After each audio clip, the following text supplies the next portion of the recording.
riprendere. Un uomo disperato decide di buttarsi, di farla finita una volta per tutte, mentre se sappia buttata di chiaro si sente afferrato, dico fermati che sei, ma lasciami fare, mi voglio ammazzare, so pieno dei problemi, se io dico fermati che ci sto qua, io ti risolvo tutti i problemi che vuoi, dico falla finita con ste stronzate, tutti quelli che ho, basta, la faccio finita, me m'ammazzo, questo lo ripete, dico sai chi so io, dice chi sei te, chi sei? Io sono il diavolo. Dice come sei il diavolo? Dico sì, io ne posso risolvere tutti i problemi di sto mondo, dico c'è solo un problema, dico a me se mi risolvi sono disposto a fare tutto, dico guarda, dico io ti do la parola d'onore che ti risolvo tutti i problemi, però ti devi sbottonare, devi arcare a 90 e io me ne devo un culo. Dico no, no, ma io mi ammazzo, dico guarda, pensaci bene, dico ti faccio fare una vita di quelle regolari, niente più problemi di salute, ricchezze, donne, dico tutto quello che vuoi.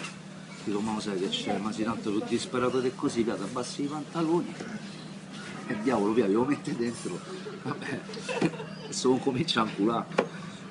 Dai, adesso dimmi tutti i tuoi problemi. E niente, ho perso il lavoro da una settimana, c'ho mia moglie che foga scusa perché mi vede così, può fare amore, ma so io che c'è mal di testa, mi fio che traballa di qua e di là, mo mi si droga pure, dai adesso continua, dimmi tutti i tuoi problemi, e ce n'ho all'infinito, dico, adia, ce n'ho proprio tanti, dice senti, dice ma te la posso fare una domanda io per diavolo, dimmi tutto, dia, dimmi tutto, ma fa piano, dimmi tutto, ma quanti anni c'hai? 40 anni perché dia? E li mortacci, tu a 40 anni credi ancora al diavolo.